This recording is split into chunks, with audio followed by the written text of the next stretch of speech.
Nos remontaremos al año 1672, cuando el rey de Francia llegó hasta Utrecht. Utrecht, en el centro de los Países Bajos, está a solo 30 minutos de Ámsterdam, y Países Bajos estaba en peligro de ser conquistada por una potencia extranjera.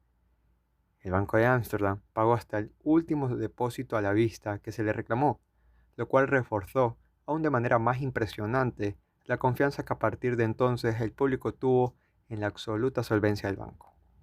Bienvenidos al Think Tank número 5. ¿Quieres saber por qué menciono ese relato y cuál es el significado del tema de este episodio? Acompáñame en este viaje en la historia del dinero y la banca en Europa. Exploraremos cómo el Banco de Ámsterdam cambió las reglas del juego en el siglo XVI y siglo XVII. Empecemos. Hablemos del contexto histórico. En el siglo XVI, el comercio internacional crecía rápidamente. Los mercaderes necesitaban un lugar seguro para depositar su dinero.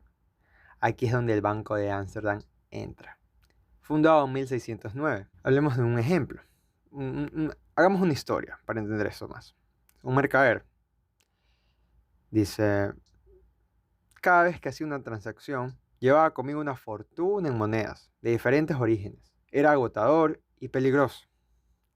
Entonces, los depósitos a la vista surgieron como una solución. Los clientes podían depositar su dinero, o sea, este mercader, en el banco y retirar fondos cuando lo necesitaran sin previo aviso. Hasta ahí, perfecto. Ahora hablemos sobre la reserva fraccionaria. ¿Qué quiere decir? La mayoría de los bancos de la época usaban la reserva fraccionaria, un sistema donde solo una parte de los depósitos se guardaba en caja, mientras el resto se prestaba para generar interés. Pongámonos en el lugar del banquero. Es decir, solo mantenemos el 10% de los depósitos en reserva. El resto lo prestamos, obteniendo beneficios que compartimos con nuestros clientes. Entonces, este sistema permitía a los bancos expandir la oferta monetaria, pero también conllevaba riesgos. Si muchos clientes retiraban su dinero al mismo tiempo, el banco podía quebrar. Ahora hablemos sobre el Banco de Ámsterdam. Pero el Banco de Ámsterdam era diferente. Mantuvo una reserva del 100% de los depósitos. 100% de los depósitos. Cada moneda depositada estaba respaldada por otra en la bodega o bóveda. Entonces, esto generaba una gran confianza. Los comerciantes sabían que su dinero estaba seguro, sin el riesgo de que el banco prestara en exceso. Este enfoque conservador aseguraba la estabilidad financiera, permitiendo a Ámsterdam convertirse en un centro comercial clave. El impacto económico es que en la práctica el Banco de Ámsterdam, de mantener reservas completas, revolucionó la banca. La confianza en la institución atrajo a comerciantes de toda Europa, ya que un banco con alta confianza significa una mayor cantidad de cartera de clientes. Si tú desconfías en alguien, no le vas a entregar ningún bien. Si tú confías en él, pues bueno, lo pensamos dos veces o aceptamos el préstamo o le prestamos inclusive una transacción. Entonces, ahí entra la definición de que pues el comercio es la voluntad de las partes y todo esto, ¿no? Entonces, hagamos otra historia entre el mercader y un banquero para ponernos en contexto. El mercader sería que puedo realizar transacciones con total confianza, sabiendo que mis depósitos están seguros. El banquero. Nuestra reputación de seguridad atrae más clientes, fortaleciendo nuestra economía local. Entonces, con este ejemplo, la estabilidad del banco ayudó a reducir la inflación y estabilizar la moneda, impactando positivamente el comercio internacional. Entonces, al tener el banco el poder de mantener este dinero, favorece de que en el mercado se reduzca el flujo monetario. Entonces, reduce la inflación. Empecemos con unas reflexiones finales entonces. La historia del Banco de Ámsterdam nos muestra cómo la confianza y la prudencia financiera pueden impulsar el desarrollo económico. Aunque hoy en día la reserva fraccionaria es la norma, la práctica del banco es una marca indeleble en la historia de la banca. El legado del Banco de Ámsterdam perdura. Nos recuerda la importancia de la confianza en el sistema financiero. Para esto, quiero citar un ejemplo del libro del economista y abogado Jesús Huerta de Soto, Dinero, Crédito Bancario y Ciclos Económicos, séptima edición, por la Unión Editorial. En su página 86 menciona que Así, y por vía de ejemplo, menciona a Adam Smith que incluso en 1672, cuando el rey de Francia llegó hasta Utrecht y Holanda estaba en peligro de ser conquistada por una potencia extranjera, el Banco de Ámsterdam pagó hasta el último depósito a la vista que se le reclamó, lo cual, como ya hemos indicado con anterioridad, reforzó aún de manera más impresionante la confianza que a partir de entonces el público tuvo en la absoluta solvencia del banco. Como prueba adicional de que el Banco de Ámsterdam mantenía un coeficiente de caja del 100%, Adam Smith menciona la anécdota de que algunas de las monedas que se habían retirado del mismo aparecían dañadas por el fuego que afectó al edificio del banco poco después de haber sido creado en 1609, lo que indica que esas monedas se habían conservado en el banco durante más de 150 años. Entonces, con este ejemplo, lo que se quiere demostrar es la reserva fraccionaria del 100% que mantuvo este banco. ¿Por qué es importante esto que menciono? Hay que tener unos antecedentes en mente también, que es que antes de este Banco de Ámsterdam existían otros tipos de mercados, de bancos, que no mantenían una reserva fraccionaria del 100% del dinero. ¿Qué significa la reserva fraccionaria? Es decir, yo deposito 100 y el banco me va a tener los 100. Tú haces un depósito irregular de dinero, es decir, tú depositas 100, el banco no te va a devolver los mismos 100, porque pues un billete de 100 a 10 billetes de 10, el valor es lo mismo. Entonces, el problema surge cuando estos bancos mantienen una reserva fraccionaria menor del 100%. Entonces, lo que se nos puede venir a la mente es, bueno, usarán el 5 o 10% para invertir, guardarán el 80% como reserva fraccionaria. Es decir, de los $100 que depositas, solo 80 se van a quedar en el banco y 20 van a ir para inversión.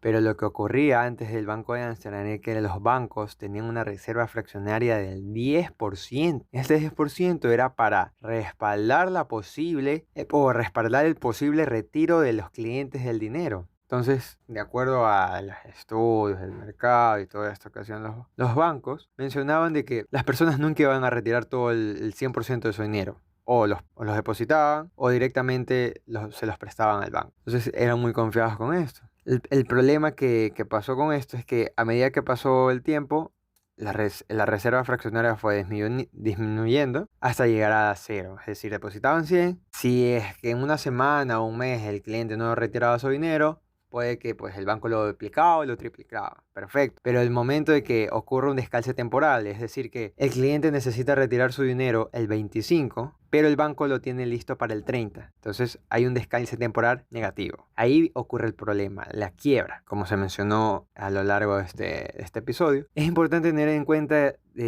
cómo se manejaba la reserva fraccionaria y cómo era la historia de los bancos. Es muy interesante este tema de lo de las reservas fraccionarias y con el ejemplo del incendio, ya que era tan eficiente y leal a la ética del banco, de que inclusive un incendio demuestra que esas monedas estuvieron ahí intactas, nadie las tocó, inclusive se puede alucir de que estuvieron más de 150 años las monedas ahí, entonces es un poco irónico, pero es un ejemplo que nos pone a pensar de que por qué eso no se manejó así. Ahora, un ejemplo claro que se me puede ocurrir es lo que pasó aquí en Ecuador del feriado bancario. El Estado entró en desliquidez y ordenó que se incauten todos los bancos. Se sustrajo el dinero de las personas porque ya no había más dinero en el mercado, ya el Estado se había quedado sin dinero. La inflación que tenía el Ecuador en ese momento era abrumadora. Para modo de ejemplo, en el año 1925, 1930, 1940 puede ser, el sucre estaba, un dólar eran 3, 4, 6 sucres aproximadamente, ¿no? En el año 1999, 2000, 2002, que puede ser el último cálculo que se hizo sobre la tasa de cambio del sucre con el dólar, fue de 25.000 sucres por un dólar. 25.000 sucres por un dólar. Es decir, que en un lapso de 75 años, a saber ahorita el cálculo del porcentaje de inflación que hubo. Pero con esto podemos darnos cuenta de que si el banco hubiese tenido esta seguridad o responsabilidad de reserva fraccionaria, no sé si se pudo haber puesto por encima del Estado y decir, ¿saben qué? Eso no es suyo, eso es de los clientes, no le podemos dar nada, no sé. muchas cosas que se fueron a otros tipos de herramientas políticas. Obviamente esto fue el efecto de, habríamos que analizar y combatir la causa de esto, que va muchos años atrás. No es que ocurrió un fraude bancario de un día para el otro. Esto es un problema inflacionario que llevó muchos años. Entonces se debate de que pues la presidencia del señor Bucarán ya se rumoreaba esta crisis. Entonces, bueno, hasta aquí, así concluye nuestro recorrido por la historia del dinero. Espero que esta lección sobre el pasado inspire prácticas bancarias responsables en el futuro. También concientice a las personas de saber de que el banco es un riesgo también, eh, cómo se manejaba antes y las posibles soluciones a las que han llegado ahora, de que ya es de carácter obligatorio. Antes no era así, ahora es carácter obligatorio. Los porcentajes, inclusive una reserva fraccionaria del 100% podría ser, dado que pues tú como cliente esperas que tu banco siempre te dé el dinero a cualquier momento y a cualquier hora. Imagínense depositar el dinero y un día al otro diga el banco: sabes que no tengo, no puedo, o no hay, desapareció tu dinero. Así que pues sin más, espero compartan esta información, este contenido, el canal, califiquen, no se olviden. Sin más, gracias a todos y esperemos hasta una próxima.